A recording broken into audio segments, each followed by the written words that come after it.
practice today. Do you think you'll be on track to play tomorrow? I'm getting better. I did not practice today, but I definitely did some conditioning things. Today's the farthest I've been, since I went down. So definitely getting better, by the day, and I just got to keep improving over time, and then when I'm comfortable, get on the court and get back out there and help my team.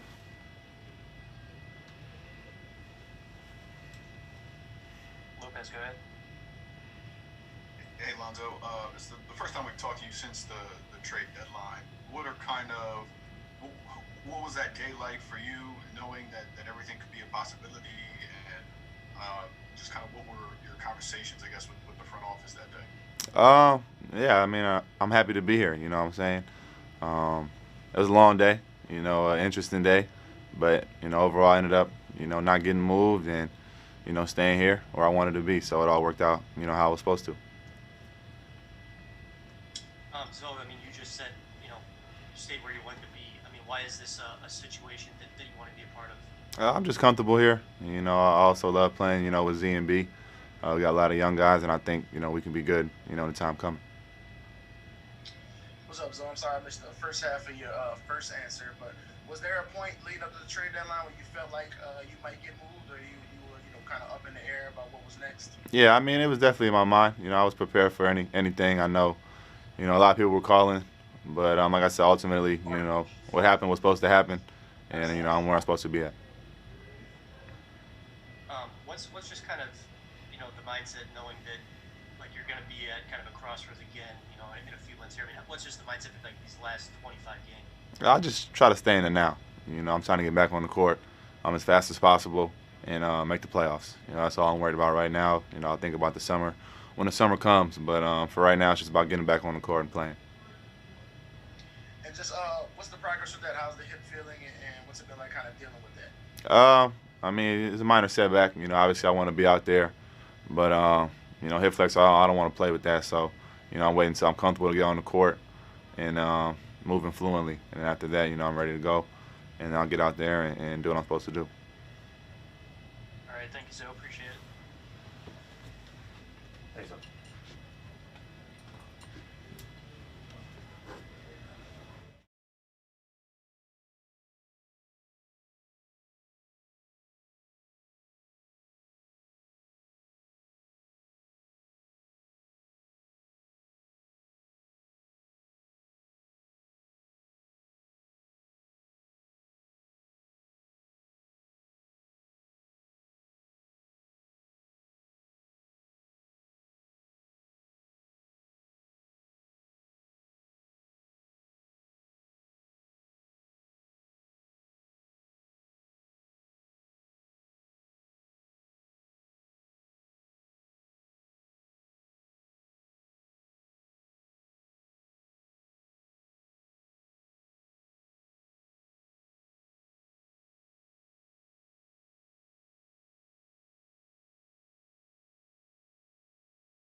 Ready, Ash? Yeah, I'm ready.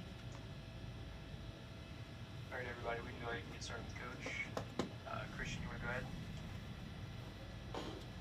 Hey, Stan, just what was the focus of today's practice? You know what? Today was really about organization. Obviously, with some new guys, this was really our first real chance to get organized a little bit in what we were doing. So that was the major part of it. Hey Stan, Andrew from ESPN. Can you just give us an update on Lonzo? He said he wasn't able to go full practice today, but what was he able to do, and do you think he'll be able to go tomorrow? I don't have any idea on tomorrow. He shot and he did some conditioning on his own. That was it. He didn't do anything team-wise on the floor with us. So I don't know what tomorrow brings. We'll have to see. Yeah, and JJ came out today and made some comments about, the way things ended in New Orleans. I'm not going to ask you about that, but, you've been in it from the coaching standpoint and the front office standpoint. How hard is it to balance, wanting to do best by a guy and also want to do what's best for the franchise and in any particular move? I mean, listen, I think you when you're in the front office, you have a responsibility, number one, to the franchise and to your owner, to your fans, all of that. It's about the team. If you can do something that helps the player as well, that's good. And I think it's all different, right? Who are you talking about? Are you talking about a guy who's been with your organization for 10 years and done a great job for you? Or who are you talking about? That all weighs into it. But regardless, I mean, you have a responsibility to your team, to your organization. That's who your responsibility is to. Hi, Stan. It's Jamie Say from Orlando. I hope you're doing well. Just wanted to ask you about facing Steve tomorrow. He said in the past that he doesn't like facing his friends, and you'd be one of his friends. What do you think about that? And also along the same lines, what you were just talking about, facing a Magic team that's vastly different than it was 8 days ago?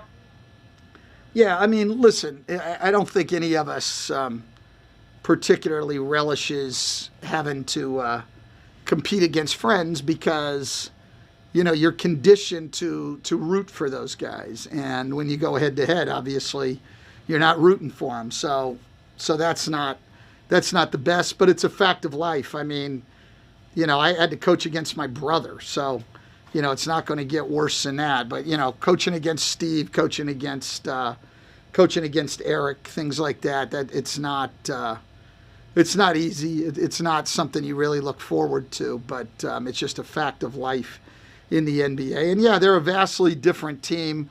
Their defense has been incredible the last two games. He's putting a bunch of really hard-playing guys out there, defensive-minded guys. Last two games, it's a small sample size, but they've been the best defensive team in the league, so they're going to present a major challenge there. And then I think you're always in for tough battles when you're giving talented guys an opportunity that maybe they haven't had before. They're getting more minutes, more shots, more responsibility. Guys rise to the challenge on that. So I expect not just us tomorrow, but a lot of people are going to have problems playing this Magic team. Hey, Stan, Griff mentioned the concept that when Kyra started this season, because it was such a weird year, summer league, all those kinds of things, that he was kind of thinking maybe like a redshirt year almost. Was there a point where you guys kind of started to realize that was not going to be something you wanted to do, that he could be useful to this team, and has his kind of production, do you think it would have mattered if he got a summer league? Would he be at this point, or do you think he'd be even further along right now? Yeah, that's all obviously speculative. I don't have any idea. You think generally summer league would help guys, but we liked him right from the beginning. It's just we had 5 guards, right? I mean, JJ was in our rotation, and so it was hard to find minutes for Kyra. once we decided we were going to, move on from JJ, it opened up a lot of minutes, and we knew that Kyra was going to play every night. I mean, we've sort of gone all in on our young guys. We've gone all in. We went back to Jackson. We've gone all in on Nikhil and Kyra. So, when everybody's healthy, we're playing 6 guys in our 9-man rotation, really in our top 8, but in a 9-man rotation, 6 guys 23 or younger. So we've just gone all in on those guys. Stan, where do you think Zion is on defense right now compared to the beginning of the season?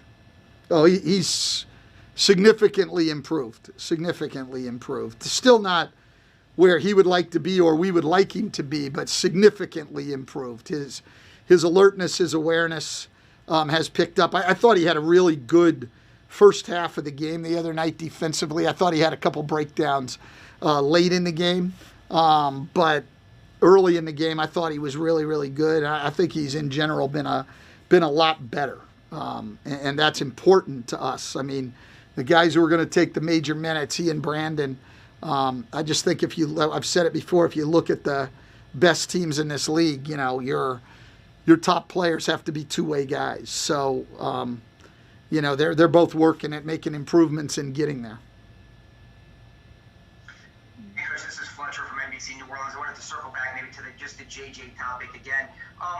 He was brought in here even before you, obviously, for leadership and things like that. When players are smart and hear things, when they hear a guy that was a leader say things about trust in the organization, is it something you have to address since you have so many young players that haven't been there, done that, or is it just maybe an isolated incident of a veteran player blowing off some steam?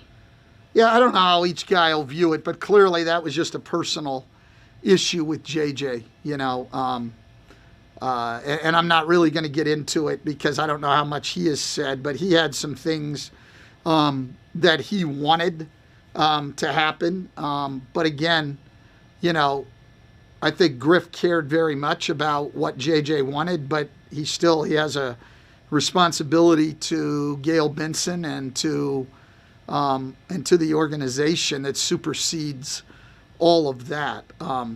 Listen, the one thing with me, and I think I've been consistent about this throughout my career is, you'll hear people say it from time to time that it's a business. Well, it is, okay? And players are going to want to do what's best for them, and they have every damn right to do that. And organizations have every damn right to do what's best for their organization.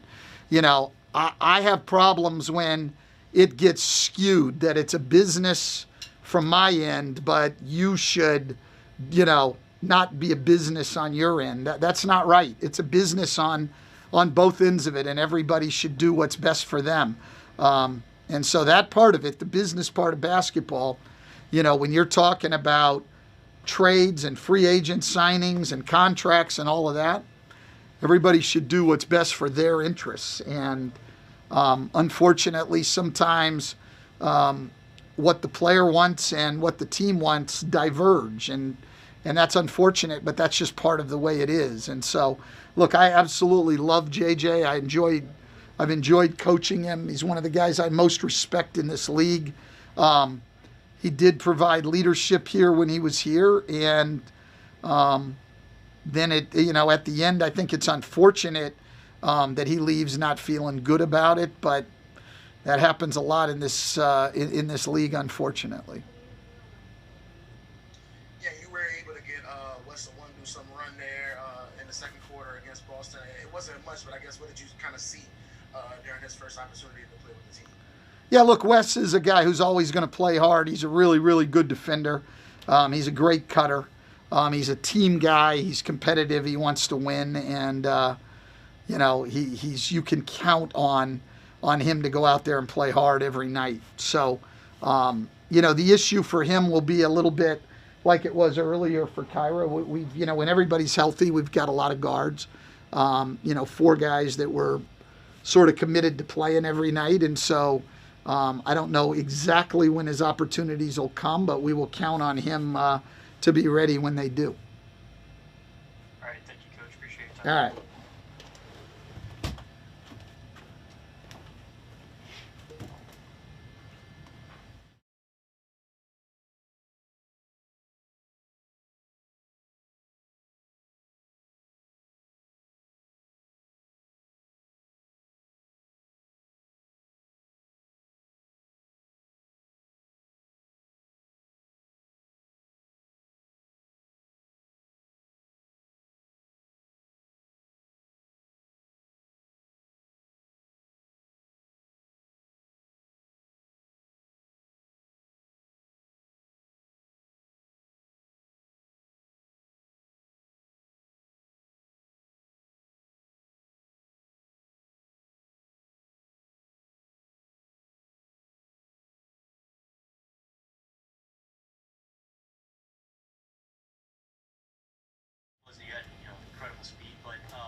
decision making for you has really popped so far. I think you have the best assist to turnover ratio on the team. I guess where does that come from? Stan mentioned you kind of just make the simple play over and over. Do you think that's a fair way to put it? Yeah, just make the simple play. Try to make the best play I can. Read the defense. It goes back to watching film, being in practice, getting reps in, knowing what the defense trying to do before the game. So it's really just watching film, making a simple play, because sometimes the simple play is the best play. Yeah, and earlier in the year, you talked a lot about taking advantage of the opportunities when they were there because you weren't really sure when they were coming. But recently, you've been consistent member of the rotation. A couple games where you're over 20 minutes. I guess with that consistent playing time, what have you kind of learned as far as how you can fit with the rest of the guys on the team? Just seeing how I can come in there, help the team, whether it's on the offensive, defensive end. How I can assert myself, pick my spots, what's best for the team, push the pace, get in the lane and make plays for my teammates and for myself. And just really go out there and try to get better every time I'm out there, get more comfortable with the system, my teammates, and just have fun. Kyra, on you guys' team, the guy who is initiating the offense, it changes from time to time. I mean, sometimes it's Sign, sometimes it's Brandon, sometimes it's you when you're out there. When you're not like the point guard on a possession, just what is kind of the mindset or the approach of fitting in next to them? Just stay ready, whether it's an open shot, because those two guys create a lot of attention on the offensive end. Make sure if I got a chance to cut, free somebody up or get an easy basket, do that, help my teammate out, help the offense out. Really just watch film, see what opportunities I can use when they got the ball, and just really go out there and use it to the best of my advantage to free them up mostly. And if I get the opportunity to get the ball on the cut or open shot, I'll be ready to shoot. All right, thank you, Kyra. Appreciate it. Thanks, Kyra. Yep.